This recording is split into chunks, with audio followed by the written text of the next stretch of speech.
Hello, and welcome to another episode of Break the Cycle with me, your host, Joshua Smith. Hope everyone's having a wonderful Monday. I know Mondays suck. I get it. I understand. But, before you know it's going to be the weekend and you guys are going to be having a good time again. We got a great show for you guys tonight, but let's start off with some sponsors. As per the usual, we got TopLobster.com, the man, the myth, the legend, my good friend and partner on Break the Cycle, where you can get this great The Tree of Liberty Must Be Watered shirt that I'm wearing today for 10% off by using BTC at checkout, or you can join the Patreon, subscribe star, or become a member of the YouTube channel here to get into the private Discord server where you can get all of his new designs and gear up to 2 weeks early at like a 30% discount. It's a really great deal. I promise you, this guy just pumps out the great stuff, man. If you don't know Top Lobster, go check it out. He's got hundreds and hundreds of pieces that you're just going to love. And of course, executive producer of the show, AnthemPlanning.com, for all your emergency and crisis planning needs. Check them out today, see what they can do for your business, home, or personal life. They're doing a wonderful job that the government has historically sucked at, much cheaper and much more efficiently. I will have a new ad for them by tomorrow or Wednesday. I got a lot better information, and I could stop just doing my spiel that I do. Guys, we've got a great show for you tonight. I'm really excited for this. Of course, I'm always really excited for my shows. I know you guys are probably like, he's always excited. But this one's really cool. She's been in the news a lot lately. She is one of the... I have to say, one of the most famous adult film stars in the country. She is Miss Brandi Love. How you doing today, ma'am? Hi, I'm doing great. I hope you are. Thanks for having me. Yeah, of course. So, I think the whole world just found out together that you're a conservative, right? I think that was kind of, everybody in the movement's like, wait a minute, she's a film actor, an adult film actress who's also a conservative and was a MAGA patriot person. And how did you get there? Can we just start off with your journey on how you ended up as a conservative? Honestly, I always have been. As far back as I can remember, first of all, I'm a constitutional conservative. I'm not socially conservative. I'll be. And for me, they've always been very different. You can be one without being the other. Hence why being a conservative was a very natural propensity for me. I mean, I remember when Reagan won, I was not old enough to vote. But it was a big deal in my family. I have both my husband and I have a lot of military in our families. And it was just, it's in our blood, red, white, and blue. I mean, as a kid, I stood for the Pledge of Allegiance. I know it by heart. We put our hands over our hearts. Those were all very, very powerful things. And the people in our families that fought for the freedoms that we get to have, well, I wouldn't say today, but say like a year and a half ago, that's what makes being an American so freaking awesome. So they're just belief systems that I've had my entire life. The fact that all over the news and the porn star that's a conservative, it's weird for me because I've always been the same person, always. Even from the beginning, the inception of my adult career, it's just become something to talk about recently, to be honest with you. It was never a big deal. Sure. So it's no secret that you work in the adult film industry. And yeah, I know. Don't tell anybody. I know. I put out the first post with your Top Lobster hand draws, all that stuff, and I put out your first post and said everybody's favorite stepmom, and someone's like, "Hey, don't say that," and I was like, "I don't think she minds. I think it's okay." Yeah. It's one of the funny things about being an actor. In mainstream, you can play a murderer, a rapist, a horrible parent. You can be all of these things. And in the adult industry, you act as someone's stepmom, and it's like, oh my God. I've never quite understood that it's okay on one side and not on the other, but whatever. Sure, absolutely. No, I just, I didn't think it was going to be offensive to say that, but doesn't offend me. Yeah, absolutely. So what was it that got you into the adult film industry? I mean, how did that start? Again, I feel very, very fortunate. I met my soulmate in college. We had so much in common. We were both we, marched the beat of our own drum. And it's one of the many, many things that I loved about him. And we gave each other complete and total freedom from the time we met and got married very young. I wasn't even 21. And I don't know how to describe it other than I've never met somebody who made me feel more okay with who I am, which was extremely liberating.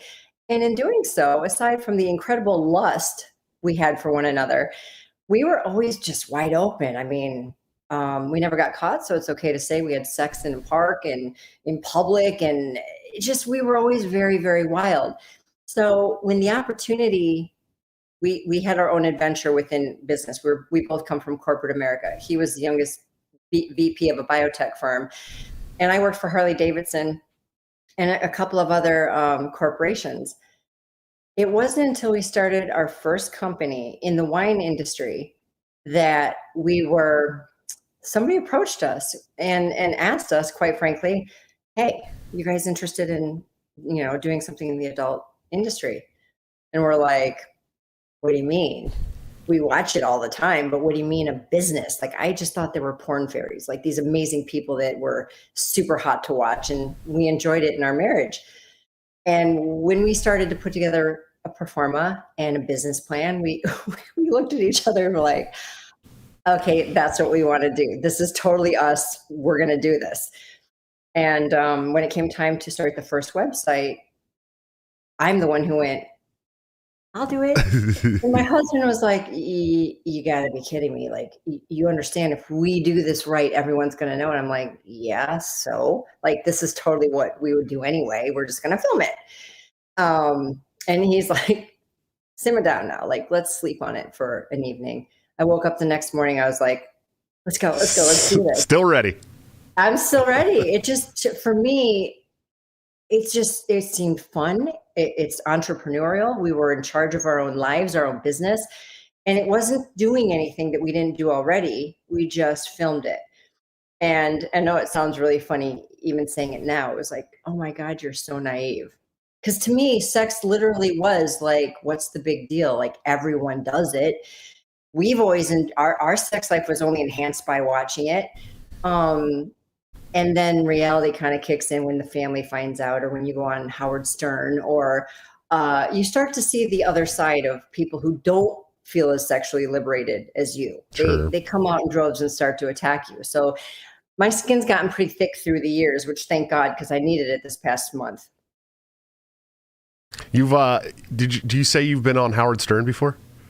I was on twice. Oh my God, how was that? What was Howard like in person?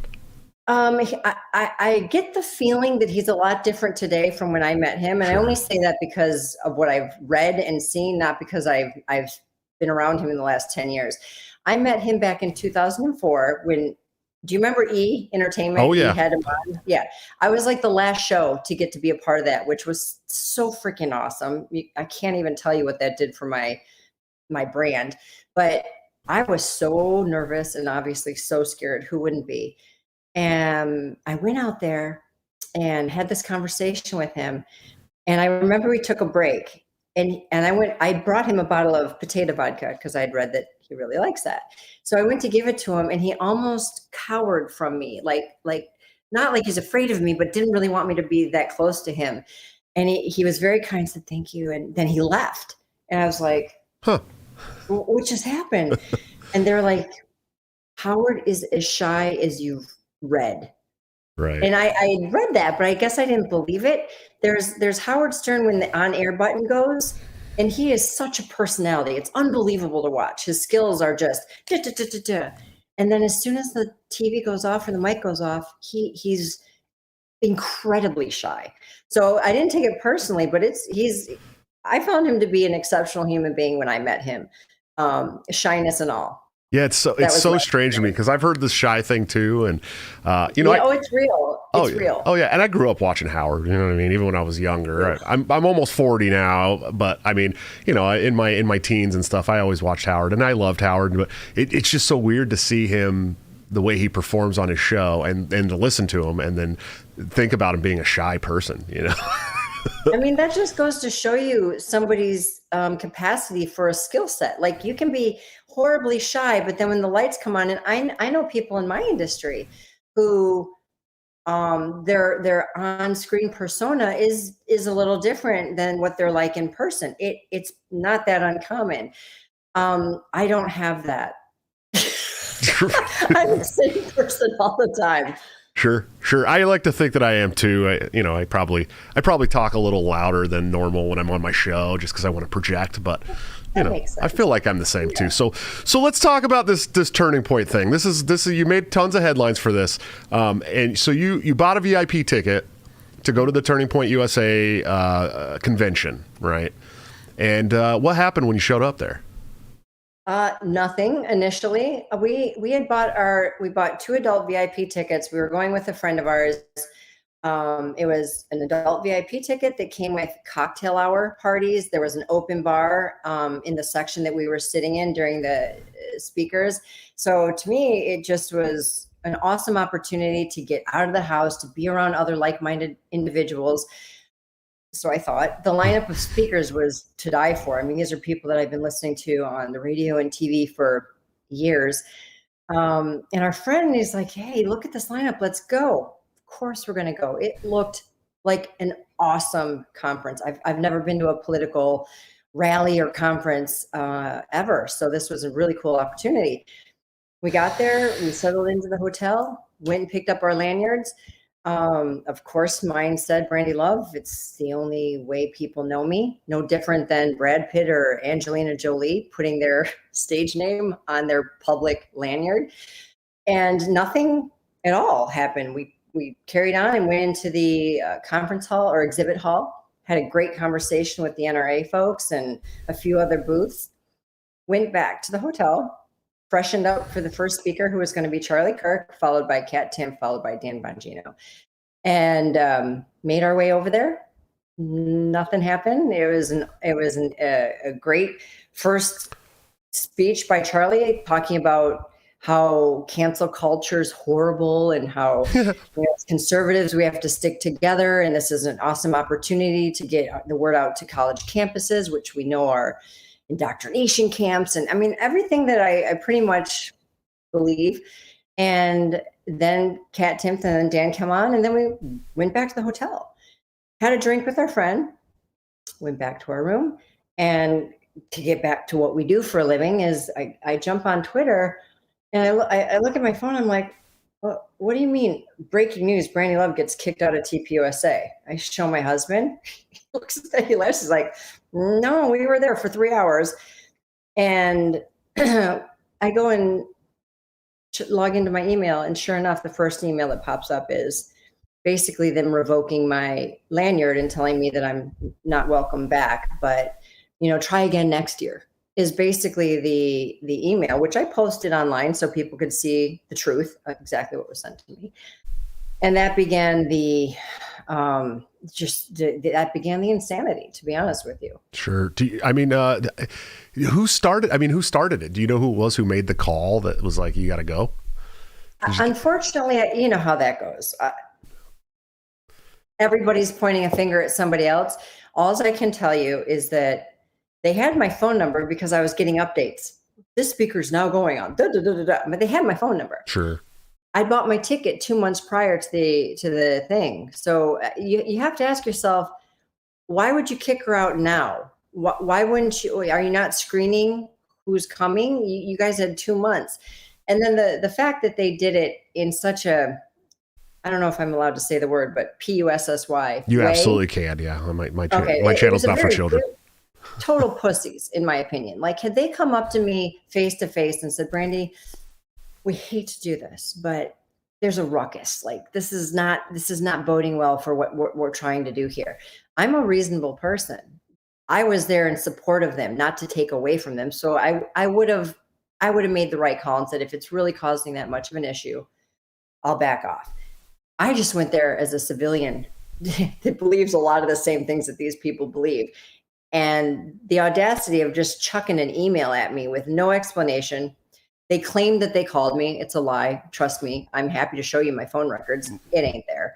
And they never came up to me in person. It was just, and then the barrage of fake narratives about I planned it. It was a PR stunt. Candace Owens attacks me. Charlie Kirk attacks me. And I'm just thinking, you guys aren't doing much for the party.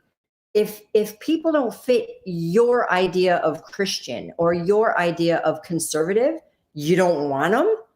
I mean, that's awfully limiting. And I think it's one of the biggest problems that the GOP has right now is people like Charlie and Candace, those far right factions that are screaming about holier than thou and, oh, I don't care that you believe as we do. You're not like us. I mean, it's a problem in every party, I suppose, but that was a real huge eye opener for me. Oh, sure. I'm in the Libertarian Party. Let me tell you, it's a problem in every party. I promise. It's the gatekeepers, right? It's the people that are, say if you don't fit right inside of my narrow view, then you can't be a part of it. And, it's with the Libertarians. I mean, your profession, obviously the Libertarians wouldn't give a shit, mainly because, we don't really care what you do as long as you're not hurting other people. But, right.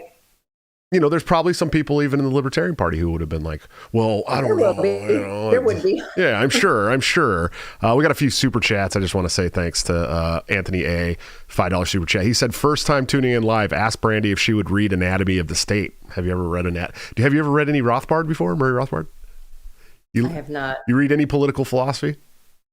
I do, as a matter of fact. And I'm in the process of reading some, but, this is one of those things where I am not a student of that world. Like I don't read it or speak it or do it all day, every day. So for me, I'm very involved and I care as an American what's going on. But oh my God, if I had another 24 hours in one day, I still couldn't read as many things as I want to read. Sure, absolutely. Well, if you ever want to, Murray is a good route to go, I promise. Tell me the name again. Murray Rothbard, Anatomy of the State. It's like a pamphlet, really. It's a very small book.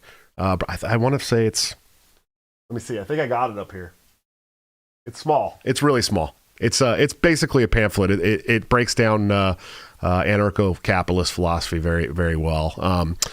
Forrest Mommy threw a $20 super chat. Thank you. She says, thank you, Brandi, for being liberated and confident and putting that forward in the world. Thank you, sweetheart. Forrest Mommy's awesome. She's really cool. This may be the first time she's checking out a show too. Oh, that's amazing. Yeah. Okay. So Turning Point throws you out. Candace Owens and Charlie Kirk go on rants about you. Yeah. I mean, did you fire back at all? Oh yeah. Did I miss that? Did I miss the fire back? What'd you do back? I definitely did. I think the thing that probably got their goat the most was that I told them that they're nothing more than the Taliban with the cross.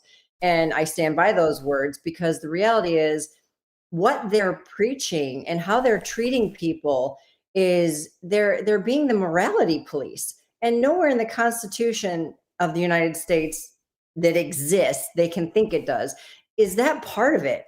The freedoms and the liberties that our Constitution provides us are what I'm asking for. I don't give a rip what Candace or Charlie or any of those far, far right or far, far left factions believe. And if nothing else came out of this bizarre experience, and from the people that reached out to me, what I believe more than ever, and I've said this a million times and I'll never stop saying it, is that we are the most beautiful and diverse country ever. And you're not going to be able to govern it from the extreme fringes, from the far right or the far left, because I firmly believe that 80% of us call us whatever, because within that 80%, you've got Democrats, Libertarians, and Republicans. You do, that feel more on the same page than these little 10%ers.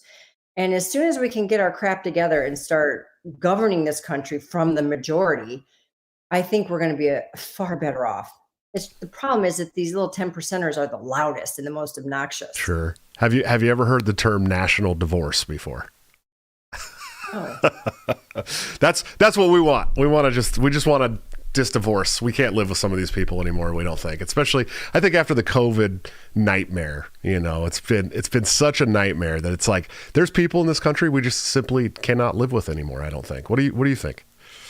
Yeah. But what do we do about it?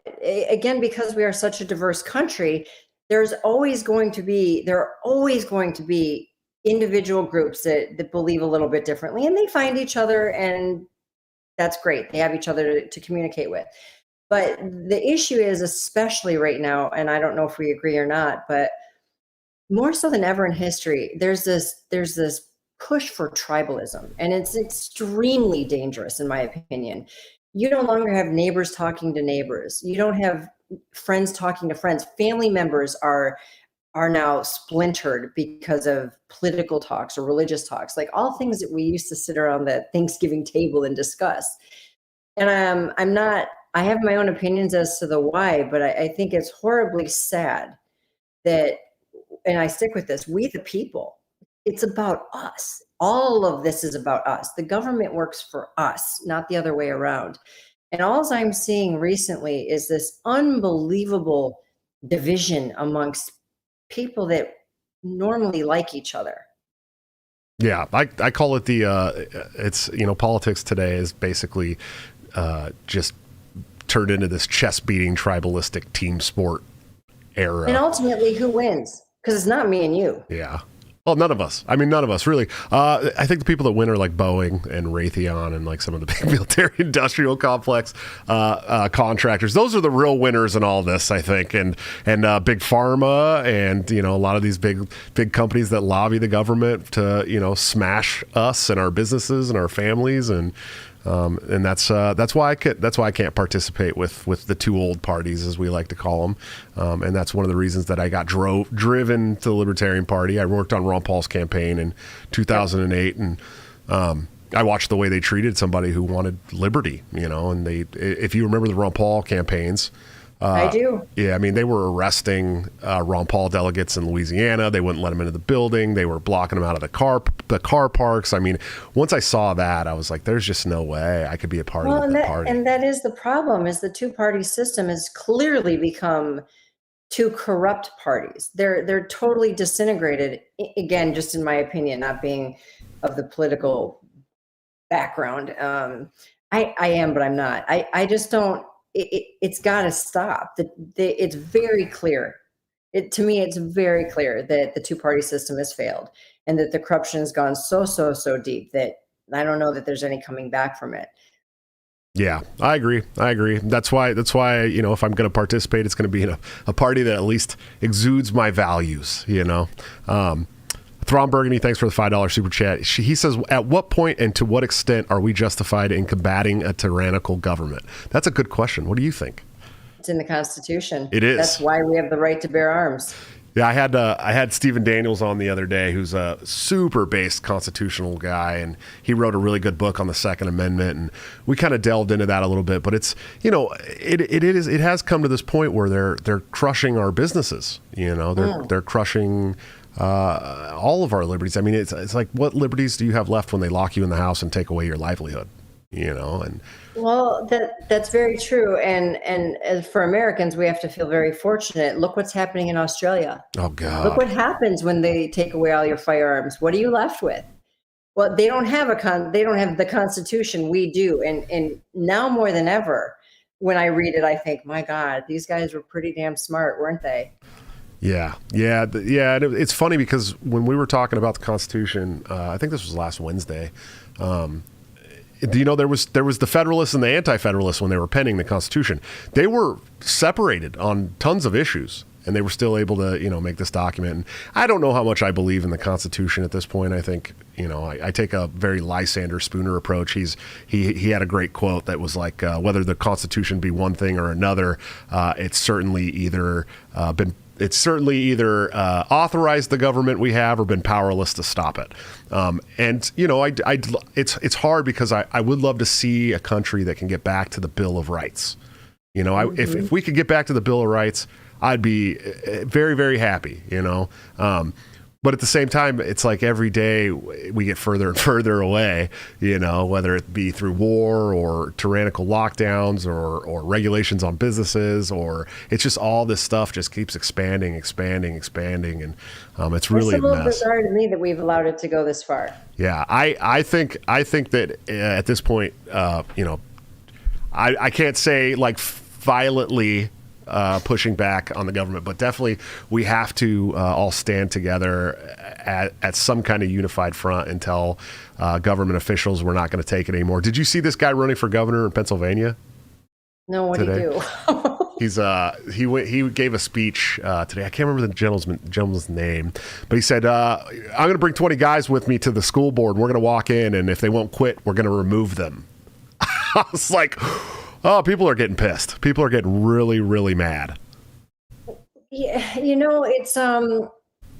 it's unique to different generations. I mean, again, because I've had the number of decades on this planet that I have as born and raised an American, and my husband and I were just talking about how this is the first dark time in our lifetime here in the United States of America. We had the Great Depression. We've had obviously some Vietnam War. We've had a lot of dark things happen, but we weren't around for them. And now we're like, in a million years, would you have ever thought that through propaganda, the media, a bizarre virus, would you have ever imagined that neighbors turn their backs on each other, that family members turn their backs on each other, that race relations would be at an all-time, I mean, it's horrifying. And when you look at how it was done, I mean, maybe this is me speaking just my opinion, but it seems pretty obvious to me. While we're all fighting and bitching and screaming and not talking to each other,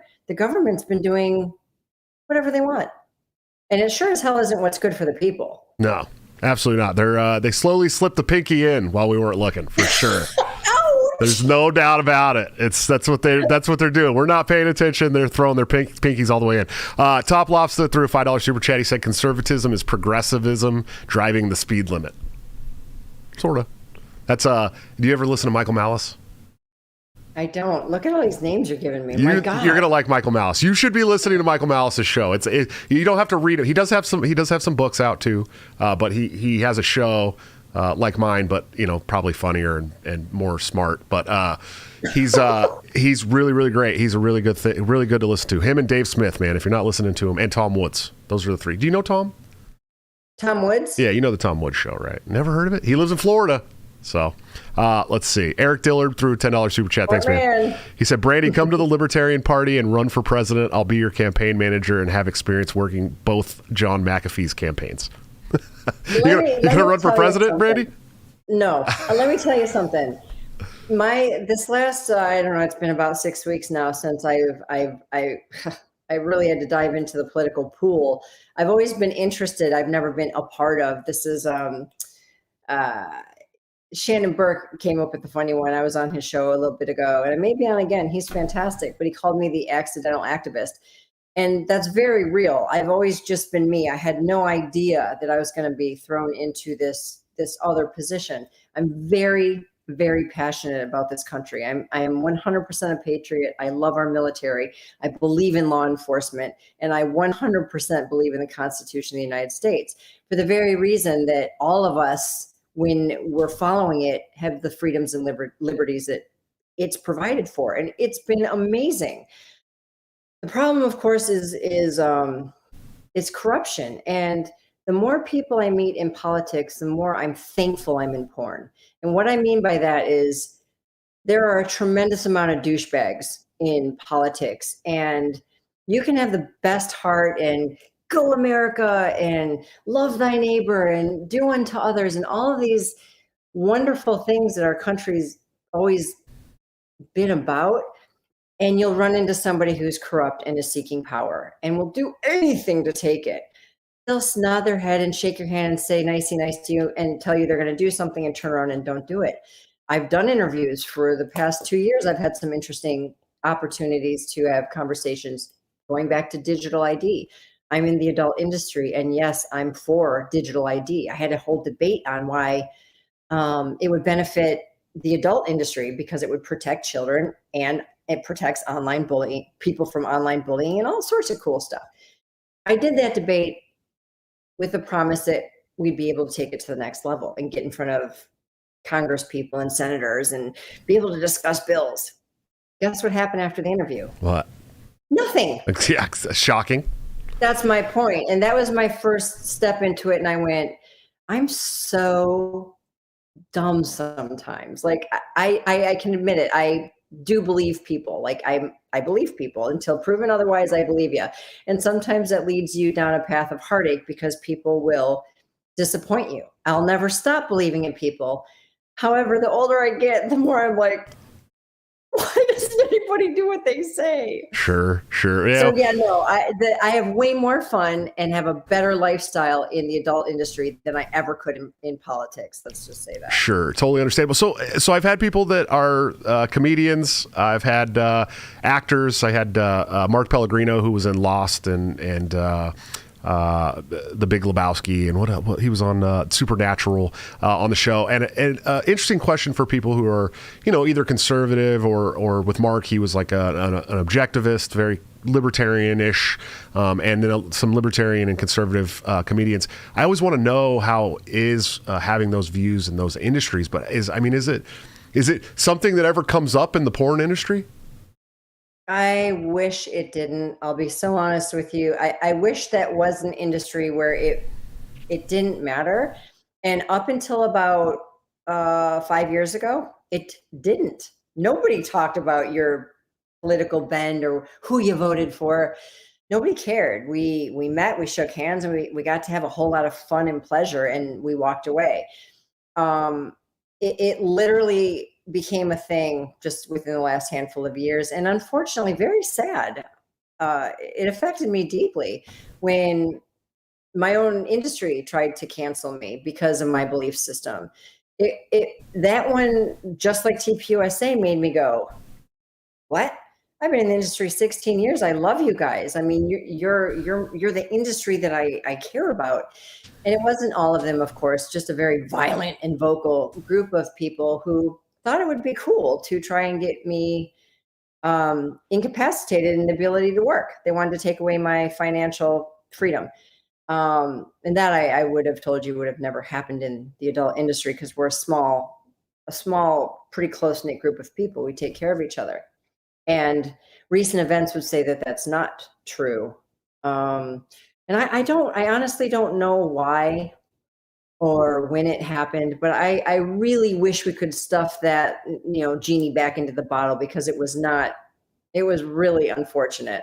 And I think that it's still, unfortunately, too political. People block each other. People put each other on no lists because of their political beliefs, which what that has to do with what we do in the bedroom or on the desk or in the hallway, I still don't understand because I don't care. I don't care who you voted for, but it's become a thing. I think you forgot the washing machine as well, right? Is that That's one? a really good one. That's a good one. Let's see. Fubadu, thanks for the $5 super chat. He said, "Does Brandi think Trump will run in 2024 and why?" I don't think he will personally. You were a Trump supporter, correct? 100%, and I still am. Oh. I don't care about his orange skin or his arrogant ways. I really don't. I mean, most people that find their way to the presidency are quite arrogant. I mean, it takes a little bit of that. Full-blown narcissists, most of them. Well, you're running the country. I can't think of a president, maybe Reagan, I don't know, that wasn't a full-blown narcissist. But those things aside, which I can relate, I get it. Like, I'm not going to argue with people that he's a narcissist or that he says some crazy things. However, what I do know is I lived through 4 years of his presidency and my life was never better. And the lives of my family members and friends was never better. So that's a little more important to me than the way he gives a speech or the way he tweets. I just don't really care because what we're seeing on the flip side is, you like how this guy talks? I mean, come on. Let's apples to apples, man. At least one of them did some good stuff for our country. This other one, I don't even want to, I can't. It's a little too, the store is way too close to the surface with what's going on right now. Sure. But yeah, I voted for him. I would 100% vote again. If he doesn't run, I'll really have to question what the hell is he doing out there spending all this time and money and resources doing these rallies. Yeah, like he's still campaigning almost. People, he is. Yeah. So in my heart of hearts, I'm like, oh, he's running. He's putting way too much effort into this. He's campaigning harder than the guy who's leading this country. Sure. We hear more from Trump than we do from Biden. I don't even understand how that's possible. Well, one doesn't sleep and one sleeps all the time, so I guess there's that. But yeah, I have to say he is, and if not, he sure as hell is going to be a proponent for whoever goes on the ticket. Sure. I posted that video of Sleepy Joe talking to the new Israeli prime minister this morning and said, 1 hour into work, this is me. This is where I'm at this morning. I work 12, so I get to work at like 5 o'clock in the morning and then 5 till 5 p.m. and then I come home and do the show 5 days a week. So I'm always tired, but so I get it. I mean, you're the leader. Well, you're always tired because you're actually working. Yeah, he's the leader of the free world. He's got to be a little tired. He's also like 90 and obviously has like at least early onset dementia. I mean, we knew that a year ago. You know what I'm saying? Yeah, I mean, how could you not? I mean, and then I had talked about this on the show. I worked in skilled nursing for 10 years, and every night, the dementia patients or people in the memory care units, right as the sun's going down, they have this thing that's called sundowning.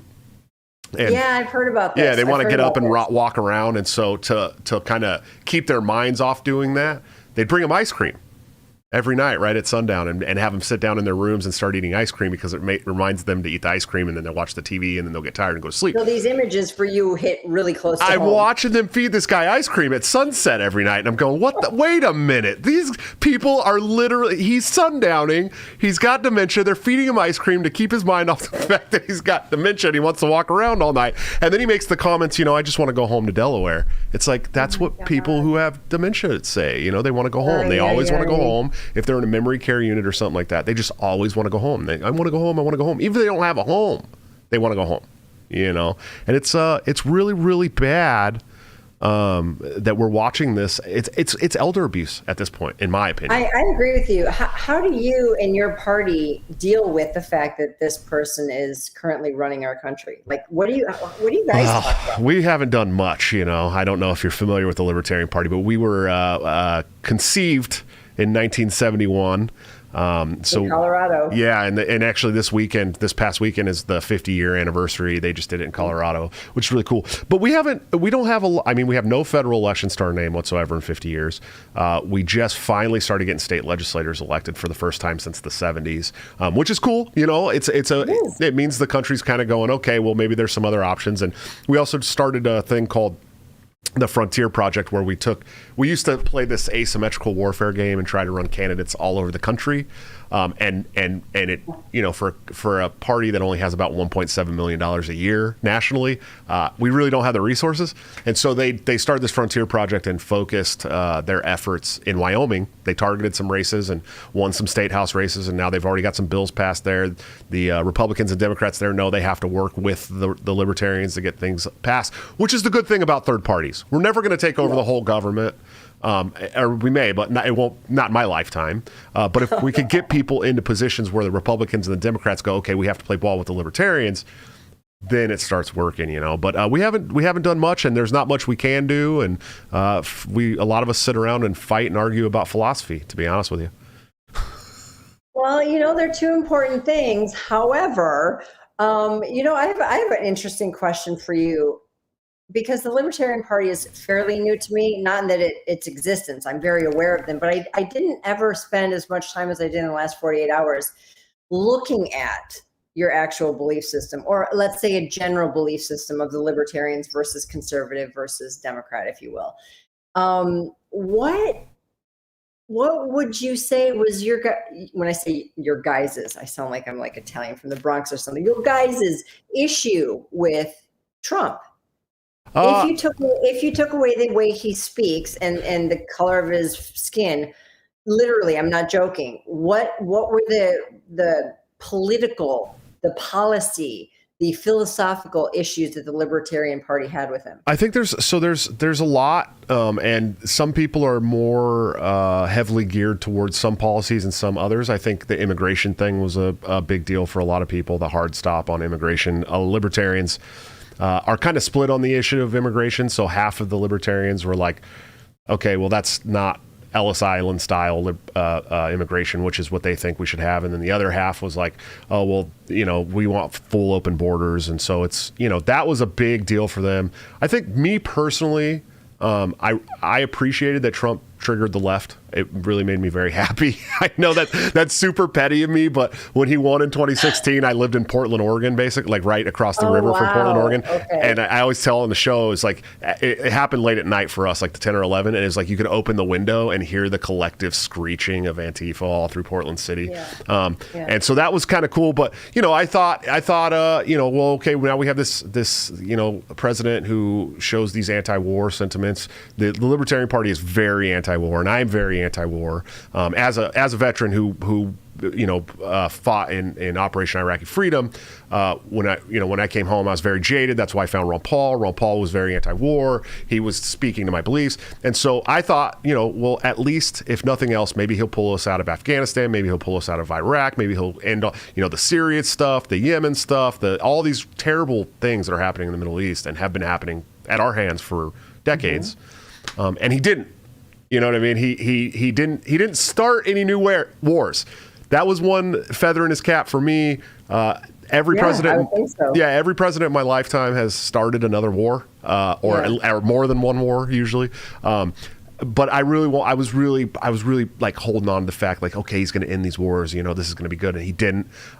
Probably my biggest issue with Trump came when he left office.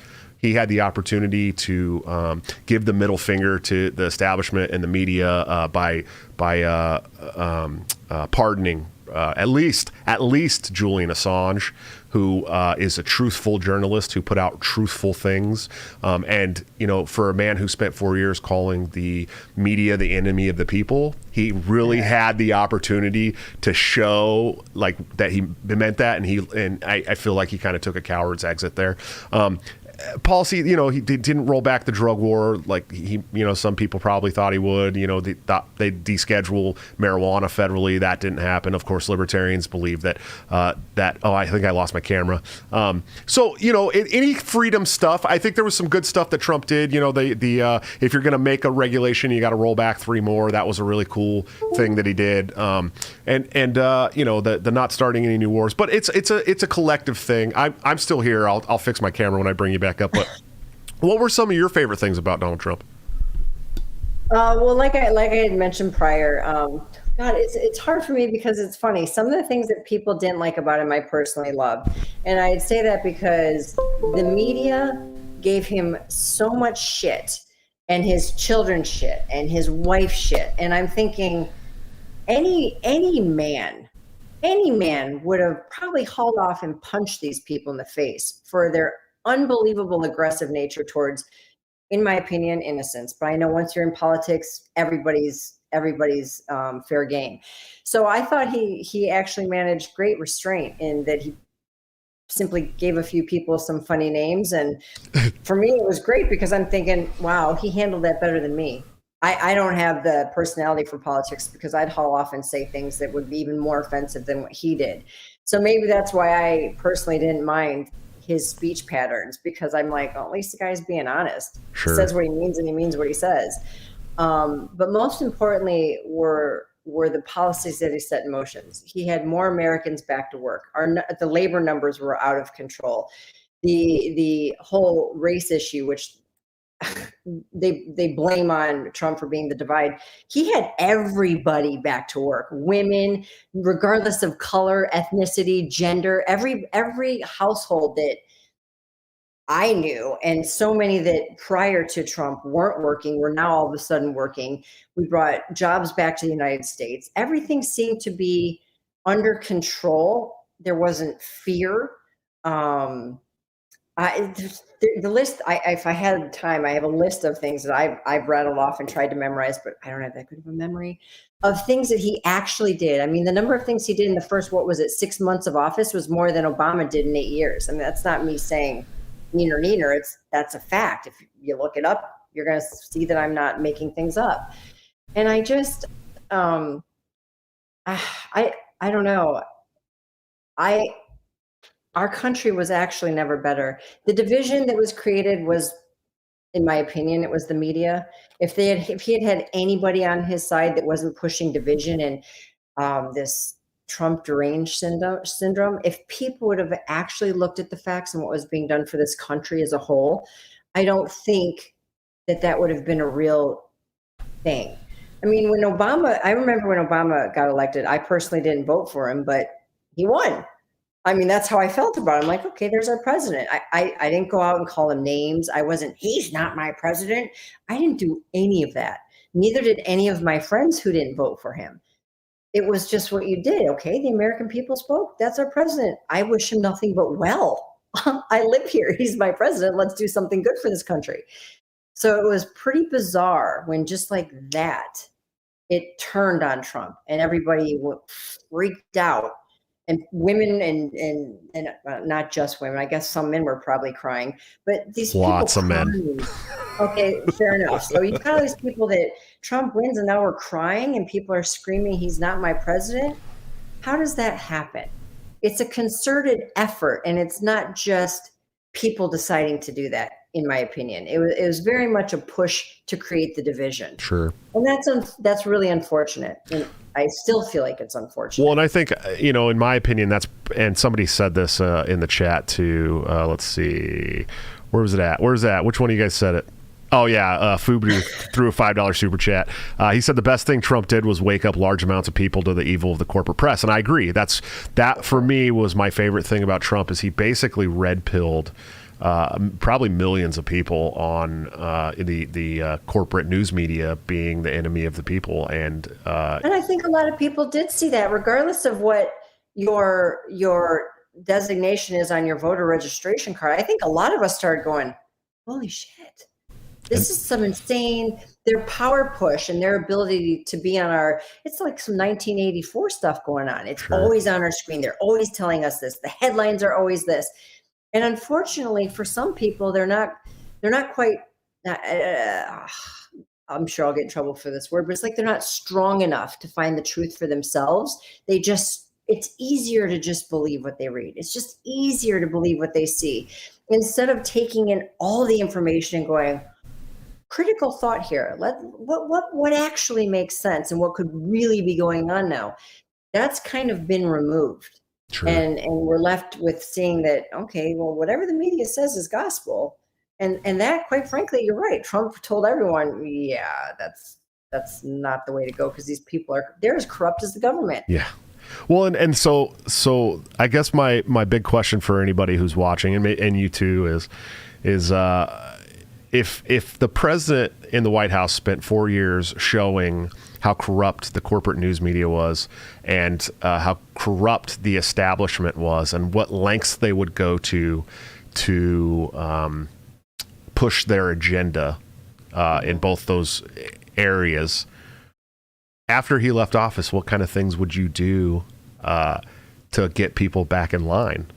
Would you lock them all in their homes and take their business and tell them that the sky was falling and that you needed them to save you? Seems like it'd be a pretty good plan.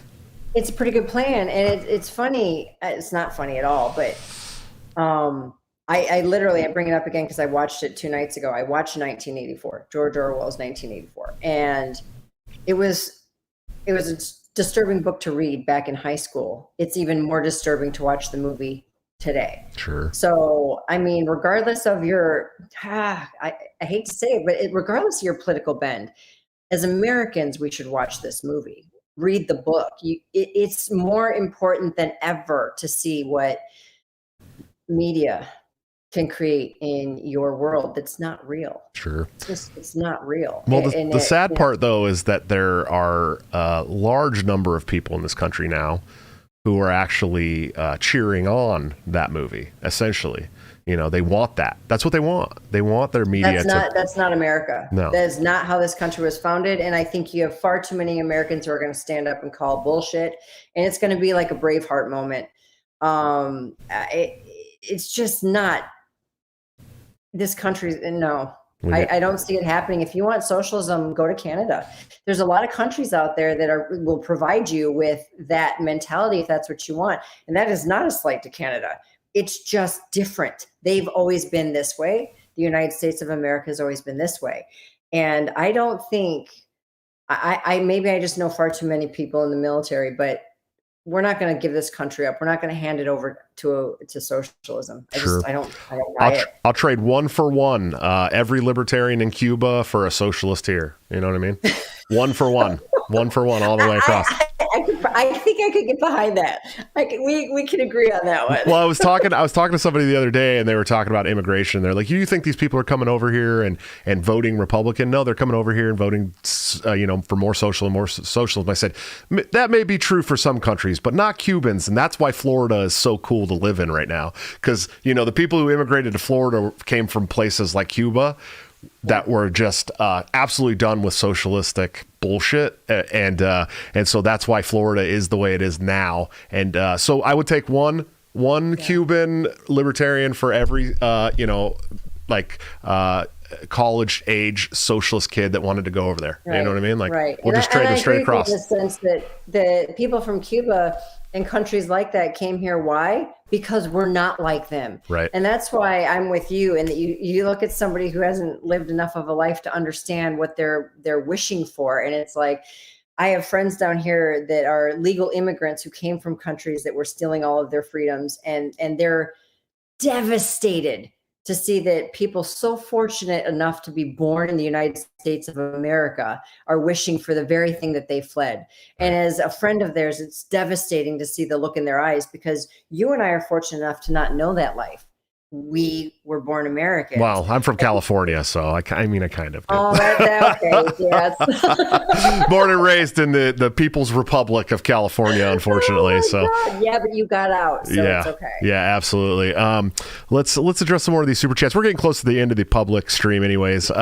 Mitchell Ravel, $5 super chat. Thank you. He said, "I know you already brought up Anatomy of the State, but I feel like she's exactly who that book is intended for." I agree, and it's a 55-page book. We got it in the chat. Somebody told us about that, so it's a good one. If you get a chance, I'd love to send you a copy. I can Amazon it right over to you. I'll read it, and then I'll be sure. I promise you, I'll tell you what I think about it. Maybe we'll bring you back on in the future. We'll just have a critique of Anatomy of the State. Book chat. Yeah, that'll be fun. State of Dissidence, $5 super chat, brother. Thank you. He's got a cool podcast. Go check him out. The diversity of guests and opinions under your umbrella, who to one degree or another shows you're on the right path, and we're with you. Thanks, brother. I appreciate you. Top Lobster, $2 super chat. He said, "This interview exceeded my expectations." Mine as well, Brandi. I'm not going to lie. Oh, thank you. You work in the film industry, the adult film industry, and you don't expect to have like these really great political discussions with people and so you're breaking the mold here. It's a good thing.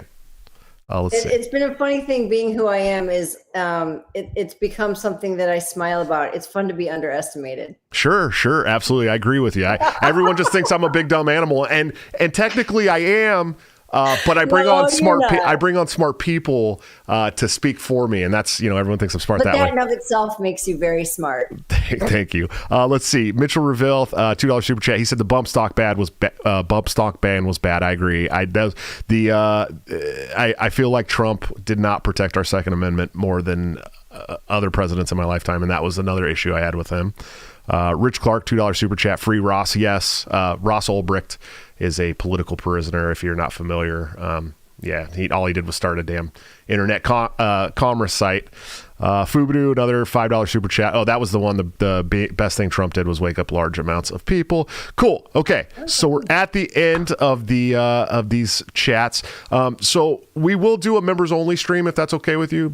Of course. We do anywhere but 10 to 30 minutes. It just depends on how long you're gonna go. We'll probably talk more about the adult film industry in there too. Do I have to keep my clothes on for that part? Oh, geez. Yeah, I think the fiance might get mad at me. Sweetie, if you're watching, I love you. Just kidding. I could turn off my screen and you can do whatever you want for the members. But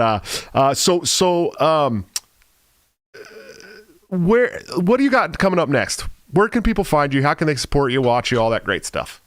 Well, first of all, thank you so much for sharing your audience with me. Of course. And it was such a great chat with you.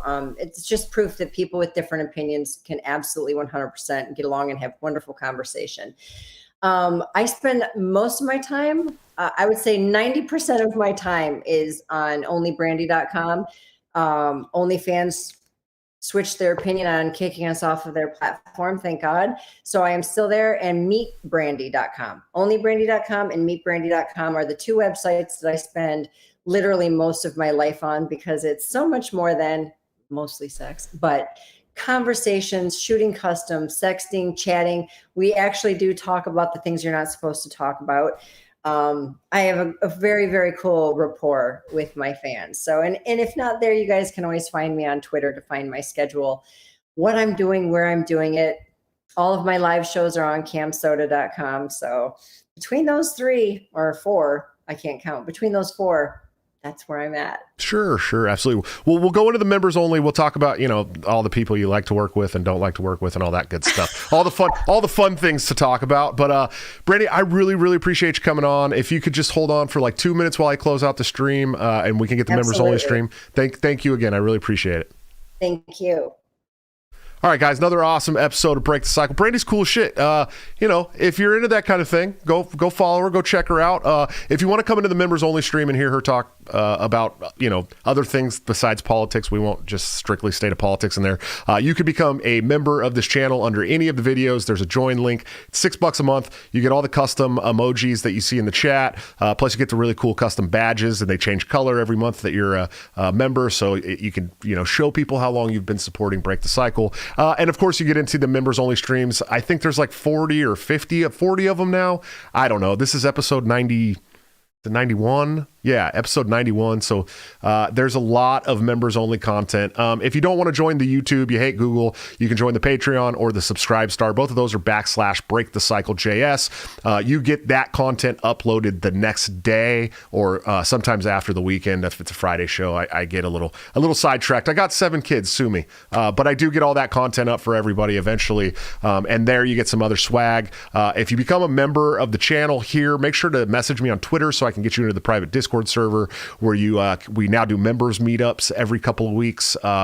This last Saturday we played Zoom games. It was a lot of fun. We stream it to the members only here, and we played all these really cool games. It was a lot of fun, and we drink and we talk, and it's a good time, and I enjoy hanging out with my community. But you also get all the Top Lobster gear, super cheap, early, and shirts and hats and all that great stuff. But check out our sponsors, toplobster.com, the man, the myth, the legend, my good friend and partner on Break the Cycle, where you can get this great The Tree of Liberty Must Be Watered shirt that I'm wearing tonight at 10% discount by using BTC at checkout.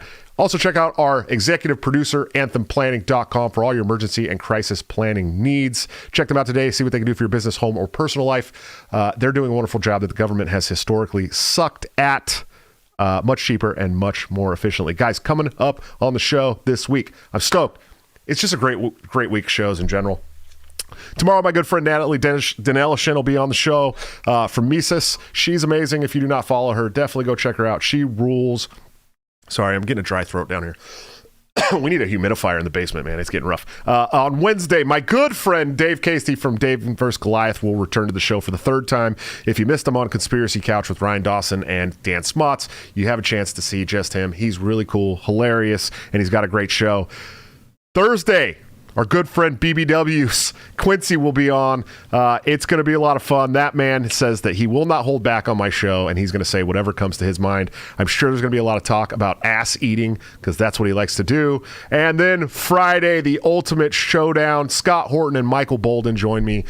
Scott Horton from antiwar.com and Michael Bolden from the 10th Amendment Center. If you guys know these gentlemen at all, I likely won't say much. I only have to give topics to these two, and they do all the work. It is going to be a wild show. Probably going to need to mark off like 2.5 hours for that one, but it's going to be a lot of fun. Guys, I will see you tomorrow for the show. Hey, listen, if you want to come to the after hours, hit join under any stream. Thank you to Marcus, CD Ray, and also Forrest Mommy for becoming the newest members of Break Cycle. I really appreciate it, guys. After the show, I need some water. Please get a hold of me so that I can get you guys into the private Discord server. The link for the after hours is always on the thread, members only thread on my YouTube channel if you want to come and check us out. I'll see you tomorrow for the show with Natalie. Until then, don't forget to break the cycle.